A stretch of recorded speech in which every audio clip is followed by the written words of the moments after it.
Nzambe akumama encore na ngolu oyo asali biso lisusu tokoka kozwa occasion ya kolobela sur les mystères de Dieu na émission oyo bino boyebi malamu oyo message déjà kolekana na chaîne na biso na titre oyo yebi malamu voici l'agneau de Dieu qui ôte les péchés du monde. Eza émission oyo toza kotombola kombo ya Yesu Masia. Eza émission oyo tozo lakisa na peuple de Dieu le vrai chemin pour trouver les solutions na makambo nyos. Et sans plus tarder nazo pesa nzambe merci pe nazo pambola balandi nyonso ya émission voici l'agneau de Dieu. Place nyonso oyo yo zwami na ndaku na musala na job na yo na business na yo wapi na Afrique na Europe na Amérique partout oyo ozolanda biso en ce moment na bondeli nzambalo la apambola yo na yebi que okozala desite na kati ya émission oyo yo omesana koyo landa malamu. Et puis nazopesa notre frère Rabbi Mavinga mbote mingi parce que nanzela na ye nde tokoki susu ko yabi place oyo bino bozali. Et puis à notre réalisateur notre frère Okodema vraiment nzambe azangate na kopambola yo pour na ba sacrifice ya boye kaka poto le bela sur les choses de Dieu. Oyebi que natango yo tozali makama nzambe komi très compliqué parler des choses de Dieu vraiment et komi moi passi parce que le oyo évangile est perdre sens nango et l'église ne savent où aller à cause il y a ba vent to ya ba courant doctrine oyememi batu na kati ya fausse adoration. Et nzambe a Jacquibon to kwa kolobla émission oyo voici l'agneau de Dieu pour que c'est ça comme une réponse na mituna na yo na ba problème na yo ne loko nyonso oyo koki ko déranger yo neto le barake Jésus est la solution à tous nos problèmes. Sans plus tarder, je vais lire un passage biblique na mukanda na biso ya Luc chapitre Nango 10 verset 25 na banoko sauter parce que kotangeza mamulayi compte tenu ya tanabiso yebi makambo eza pena yako kangisa suite ya temps totangi na kombo na Yesu Bibelobi. Un spécialiste de la loi s'éleva et lui dit pour le mettre à l'épreuve: Maître, que dois-je faire pour hériter la vie éternelle? Jésus lui dit: qu'est-ce qui est écrit dans la loi? Comment lis-tu? Il lui répondit: tu aimeras le Seigneur ton Dieu de tout ton cœur, de toute ton âme, de toute ta force et de toute ton intelligence, et ton prochain comme toi-même. Tu as bien répondu, lui dit Jésus. Fais cela et tu vivras. Mais lui voulut se justifier et dit à Jésus: et qui est mon prochain? Jésus reprit: un homme descendit de Jérusalem à Jéricho. Il tomba aux mains des bandits qui les dépouillèrent, les rouleurs de coups et s'en allèrent en les laissant à demi-mort. Par hasard, un prêtre descendait sur le chemin. Il le vit et passa à distance. Un lévite arriva de même à cet endroit. Il le vit et passa à distance. Mais un Samaritain qui voyageait arriva près de lui et fit aimer lorsqu'il le vit. S'approcha et bandant ses plaies, il lui versait de l'huile et du vin. Puis il les plaça sur sa propre monture, il les conduisit à une hôtellerie et prit soin de lui. Le lendemain, il sortit des deniers, les donna à l'hôtelier et Dieu prend soin de lui et ce que tu dépenseras en plus, je te les payerai moi-même à mon retour. Lesquels de ces trois ressemblent avoir été les prochains de celui qui était tombé aux mains des bandits? Il y répondit, c'est celui qui a montré de la compassion avec lui. Jésus lui dit, va et toi aussi fais de même. Bien-aimé, ça, c'est notre écriture, oyo touti kotanga, zamba pambola yo, yom tozola na biso na moma oyo, wana eza oyo bino boyebi, mombo na bino, na kombo ya pasteur bienvenu kiangala, na charge oyo nzamba pesi biso, na mukumba oyo nzamba pesi biso, tant que ba défenseur ya parole, ba défenseur ya vérité, et nzamba pesi biso charge uniquement, ya kolobela makambo ya nzambe. Prévenez que awa esika tozwami ezaka cadre moko évangélique pour parler les choses de Dieu. Na kati ya matangi oyo totangi batalisi biso comment un spécialiste de la loi, babengi docteur, c'est-à-dire cet homme avait la connaissance de la loi, mais aye epai ya Yesu Masia atuniye motuna pona ate en épreuve oyebi ba pharisien bazaki na bomesano ya piéger Jésus pour batala si certainement Jésus avait la connaissance de la loi aussi. Ayebisi nini nasala po nakota na bokonzi na likolo. Yesu pas zongisi lié parce que oyo aza docteur de la loi. Ayebisi yo tanga kanini na boyebi na yo na connaissance na yo otanga kanini alobi na kati ya mukanda totanga balobi ke okolinga ndeko na yo na motema no mobimba na makasi no mobimba na mayele na yo na masadi na nyonso oya yo okolinga mutu et puis okolinga moninga na yo c'est-à-dire awa balobi ke akolinga nzambe, tu aimeras ton Dieu na makasi na yo na bolingo no nyonso et puis ton prochain comme toi-même. Yesu alobi sala yango okovivre, sala yango okovivre, sala yango okobika, sala yango okopambolama, sala yango okokangolama. Bongo ye docteur alinga prouver Jésus alobi, mais qui est mon prochain? Nde Yesu bandi kobeta l'ICC parabole oyo eza ya Samaritain. Alobi mutu moko autaki na Jérusalem, apesi Jérusalem au Congo, azo kita vers Jéricho. Bongo au milieu de la nuit, akutena ba bandi to batuna mitema mabe, ba menacer ba beti à demi mort. Mutuana batiki par terre. Bongo na tongo, remena banganga ya nzambe, bato basambelaka, bato batombolaka kombo ya Yesu Masia, bato balingaka nzambe. Na tongo babandi kolekana. Mutu ya liboso alekani, babengi ye na kombo ya sacrificateur alekani. Amoni mutuana balobi ka kimi ya distance, c'est-à-dire makamongo talaki ya oyo tamusa za sorcier, oyo tamusa za moyibi, donc ceci akende ko yiba ne ba beti yebo et yami ba lévite palekani balobi que lévite aussi passa outre, c'est-à-dire à distance. Bongo yami satu ba moni les bons samaritains, un samaritain qui voyageait azoleka sur le même chemin. Ne amoni mutoyo à demi-mort. Bible dit qu'il a eu compassion de lui. Akiti na punda na ye, abandi ko soigner muto babeta ki mutu ya yebite. Ayebite ne côté camaradité, bakutani na circonstance.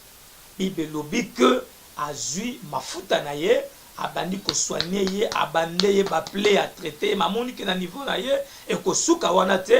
Il faut même na hôtellerie, c'est-à-dire na hôpital, bon kuna nde akutani na un médecin soit hôtelier, yenda zu soin na ye, apesi ya libina en tout cas zo soin ya mutoyo, moi de dene na ngango moi de pièces na ngango ya mbongo, traiter lenga mutu oyo, bongo oyo ko dépenser na propre volonté na yo, ndenga na retour na ngai, na kopambola, to na kozongisa. Bien aimé, a eza parabole. Biso de le que parabole, il faut qu'on explique. parce que na kati ya parabole vie eza nanu te, eza lisese, eza lokola bégaiement de Moïse, et il faut bayeba ko interpréter bégaiement de Moïse. Bible dit à la loi et au témoignage. Si on ne parle pas ainsi, il n'y aura pas l'aurore pour le peuple. C'est-à-dire il faut to limbola pour que le peuple de Dieu bazwa bilamba, parce que Dieu parle de lui-même. Dieu se soutient de lui-même. Dieu interprète lui-même. Parce que Dieu parle de lui-même. Comme dans la Bible, dans tous les versets de la Bible, parle d'un homme. Et cet homme, c'est le Seigneur Jésus. C'est-à-dire, dans la Bible, mais toute la Bible parle d'un homme qui est Jésus. Parce que Jésus, il y a un centre, il y a Bible, soit azali centre, il y a évangile, il y a grâce, oyo tozote ya na ngonga oyo. Zamba pambola yo, yom tozolanda biso na kati ya émission, voici l'agneau de Dieu. Bien-aimé dans le Seigneur. Et le konini tolingi tolobela aw. Batalisi biso mutoyo à demi-mort. Mais nan yango azalaki à demi-mort, nan yango babetaki, awuti wapi, Bible dit a outi na Jérusalem. Or, Jérusalem est l'ingoloba maison de paix. Ndaku ya kimia. Muta longwe na ndaku ya kimia. Apesi ndaku ya kimia mu Congo. Tanga bani kobima ndaku teni na embuscade. Beme na koyebisa yo que la maison de paix ou le véritable Jérusalem c'est l'église. Beleme mutu nyonso oyo ataka makambe na kati église, mutu nyonso oyo aza ya kovanda na kati ya parole, beleme mutu wana aza ami de Dieu. Parce que mutu ne tunamaki pa ya un docteur pour éprouver Jésus. Que dois-je faire pour hériter le royaume de Dieu? Mais Yesu abani kwebise que tu aimeras le Seigneur ton Dieu. C'est-à-dire, na lingine biso ke na vi na yo, peu n'importe quel makambo yo lingaka yo sepelaka.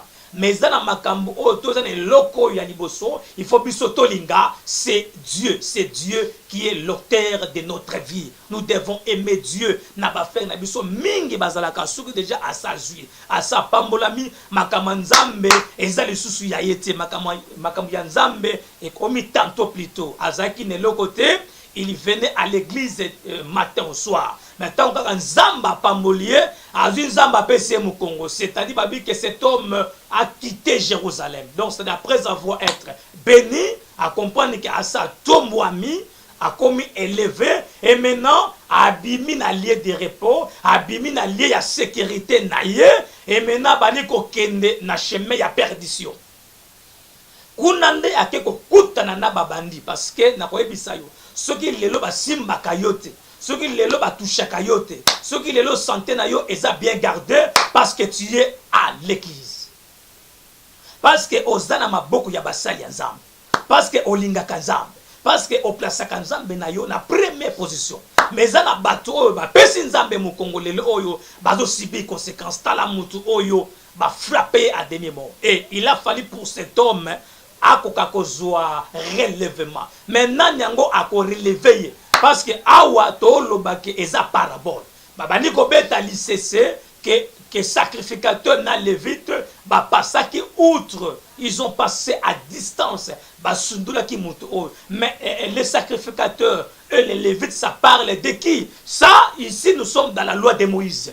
Pour na kolobake mobeko ezaki na makokite ya ko guérir mutu. Ezaki na makokite ya ko relever mutu parce que mutu alongwaki na kati ya maison de paix. Tout le monde comment est-ce que na kati ya jardin aussi comment Adam et Ève ils ont quitté les lieux de délices. Tango babimi Bible dit que babandi kobeta liwa ekoti. Il a fallu mutu moko azongisa bango nanzela ya bomengo. Maintenant ni akozongisa bango pendant que mokili ezalaki na se ya maboko na Satan. C'est-à-dire cet homme azalaki censé ya kozonga na Jérusalem. Bien aimé na zoebisa yo omoni makambo mingi ezokomela yo lelo oyo, c'est parce que pesi nzambe mukongo.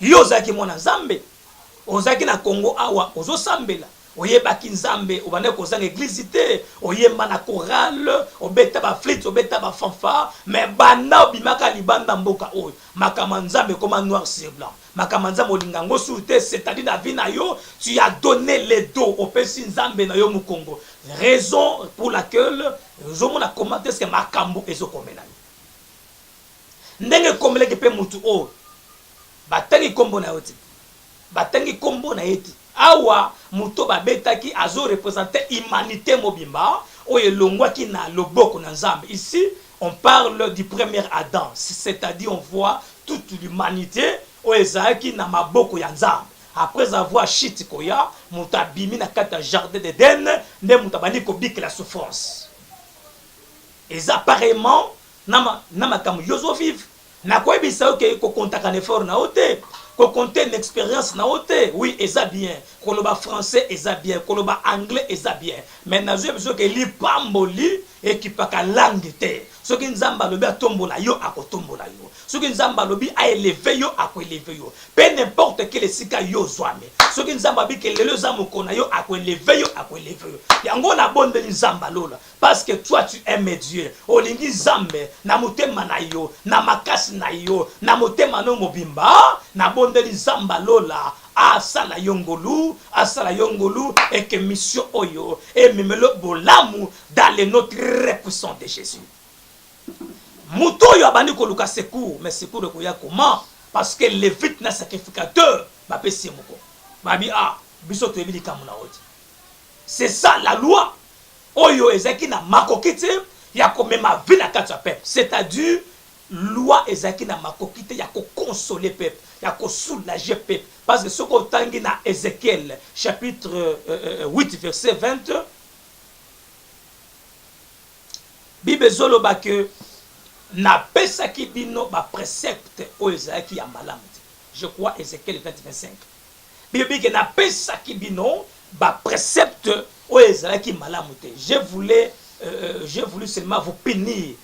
Ça c'est Dieu qui parle. C'est-à-dire quand il a donné la loi à Moïse, ezaki une façon ya ko punir. Yango moni mutona ba beta qui est à demi-mort. C'est-à-dire celui qui frappait l'homme, c'est la loi qui condamnait l'homme. Ezaki mde mobeko nde baneko ma condamnation na katsa.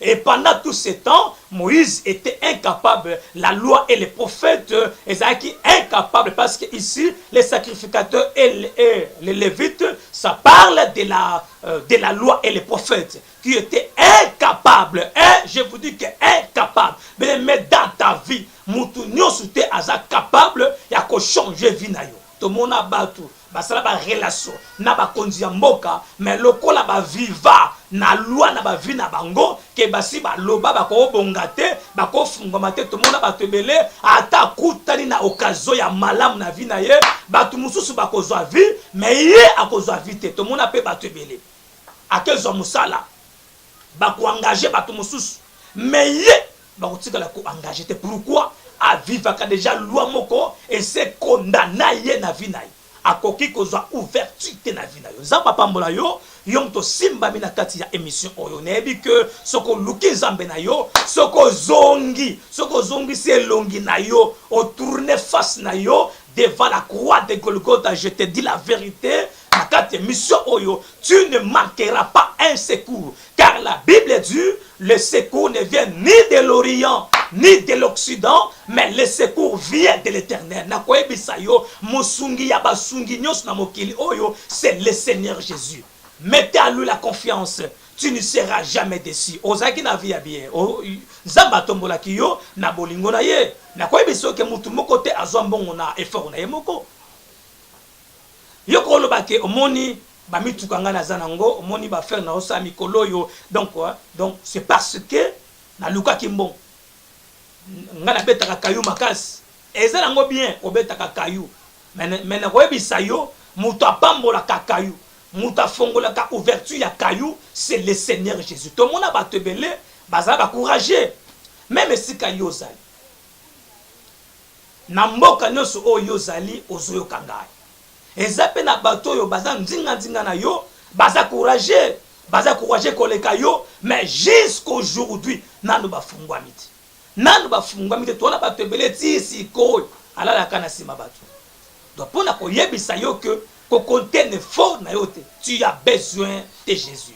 Tu as besoin de Jésus. Comme dans notre mission, nous parlons de l'agneau qui ôte les péchés, c'est-à-dire, na makambo ezotungisisa yo, na dossier ya musala, na dossier na yo, na bafaire na yo privé, tu as besoin de Jésus, tu as besoin de Jésus. Zamba lobi na yebisa yo ke zonga, yo muto pesa ki mu Congo, zonga, kanise sika yo bandela. Bible zoba ke na yebi misana yo, na yebi molende, mais ce que j'ai contre toi.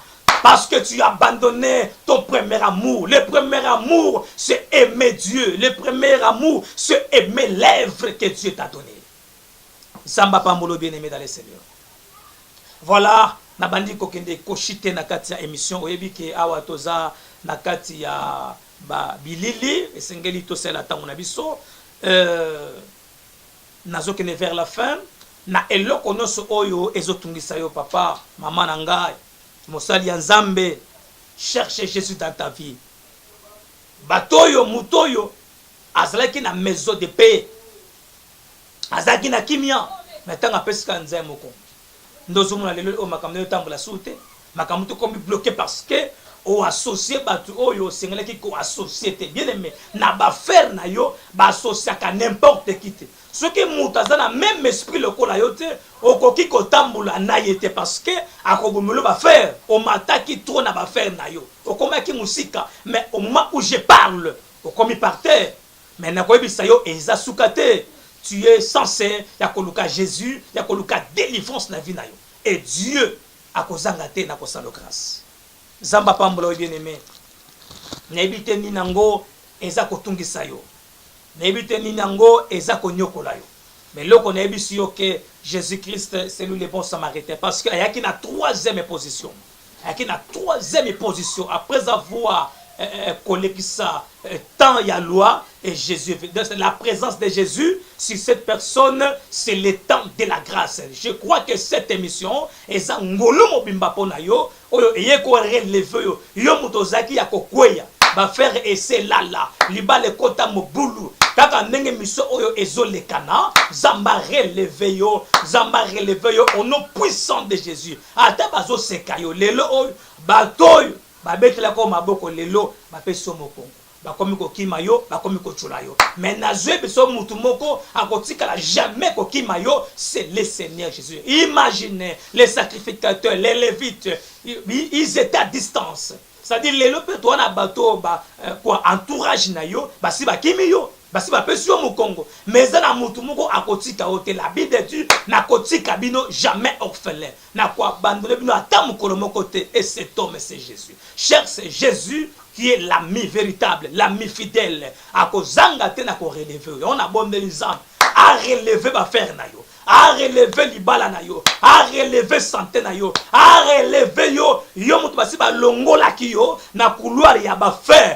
zamba zongi sa lisusu na ba faire wana au nom de Jésus ata na kati ya famille na bino ki ndoki ezali mais na koyebisa yo ke yo ozana makila ya sorcellerie toi tu as le sang de Jésus tu as le sang de Jésus qui est la parole de Dieu na lingi na bonde na nzambe nebi ke nzambe asepelaki toloba sur cette émission pour yomutoza tourmenter yomutoza menacer na l'esprit zambe accorde yo grâce et nebiso ke ko bangelo ko mote quand amnengo zolanda émission oyo zamba zama koki ya kosimba yo ata yo bela okota na hôpital ya mine toi na batu ebele azana protocole ba médecin ya ndenge na ndenge mais jusqu'aujourd'hui santé na ye na ne bongate na koyebisa yo médecin moko tabikisaka batu ato yoza kuna na mikili ya libanda mais yeba pe kuna pe liweza mais ezana mutu oya longa liwa ezana mutu oya longa malade c'est le Seigneur Jésus. Voilà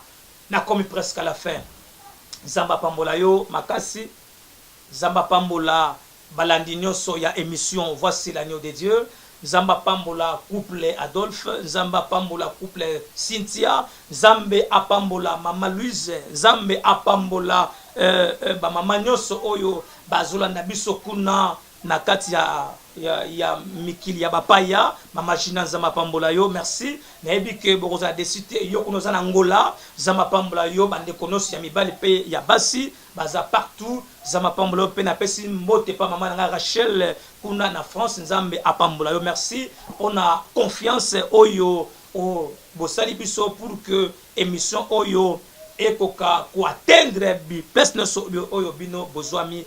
Voilà, je vais prier Dieu oyo Alexa Kibiso na gonga oyo pe na zo pambola sunzambe pona notre réalisateur na biso oyo na mayele oyo nzamba pesa kié akwa kolekisa émission oyo. Voici l'agneau de Dieu, notre frère Kokodema, vraiment coup de chapeau. Nzamba memo musika, nzamba memayo très loin na sacrifice pe na confiance na patience oyo ozanango pona ko faire passer et notre mission. Et puis à notre cher Amir Rabbi Mavinga, que Dieu te bénisse. Zamba memayo musika na confiance parce que ils a facilité poto kwa kokota na mitema ya peuple. Voilà, je vais prier Dieu. Merci yom tolande biso nzamba pambula yo ezaki wabino muumbu na nzambe le pasteur bienvenu kiangala na bonde les zambe pona émission oyo uti koyoka ozana likambu oyo ezotungisa yo okobenga biso na musika atana pene numéro na biso ezakuna na bande ezolekana vraiment soko bengi biso tu ne seras jamais déçu parce que to continue émission oyo pona yo parce que nzamba yebi ke sika yo za to kokendete to kokomate to na mbongo ya koyesika yo za te singi to kota na nzela na yo na nzela ya émission. Voilà, je prie Dieu. Seigneur Dieu de gloire, na pesi yo merci nzamba, na pamboli yo ozanzamba. Gloire soit rendue à toi Jésus pour cette émission. Voici l'agneau. Nebi que ba levite ba le kanak. Nebi que ba sacrificateur ba le kanak. Mais toi tu es venu comme le bon samaritain. Tu es descendu Jésus. On dit ma ko tambula na makolo. On dit ma ko lala banzala. On dit ma ko beta ma fimbo. Au signal liwa, au signal geti semane. Kaka pona ko relever biso oyo tozaki na maboko ya Satan. C'est pourquoi Christ dit moi et mais voici moi et les enfants que tu m'as donné. Ce jour-là, au présenta biso et pas ya tata. Yawe nzambe kumama. Pambola émission oyo. Pambola mutunionso oyo. Alandi émission oyo nzambe. Abike la bolam. Abike la faveur na yo. Peu n'importe quel sika makamezo tambola te. Sika misale koyaki. Ba faire koyaki. Santé kotaki na mai. Mobule kotaki na libala. Nzambe releve ma bala ya basantu na yo. Releve ma bala ya bande konyoso oyo. Bazali banda mboka en Europe, en Afrique, partout, qui nous suit en ce moment, au nom puissant de Jésus. Ya onanga bikisa, ya onanga kangola, longola liwa, longola malade, nazo sakola na vie na yo, liwa ezate ba faire wana, eko kufate, zamba releve ba faire na yo, au nom puissant de Jésus, zambe a chiffre yo encore, zamba matiso na ba chiffre ya likolo, na kombo na Yesu Masia. Sois béni mon Dieu mon roi pour cette émission. Merci Pambola Manayo. C'est dans les notes repoussantes de Jésus-Christ. J'ai ainsi prié avec foi et avec action de grâce. Amen. Au revoir.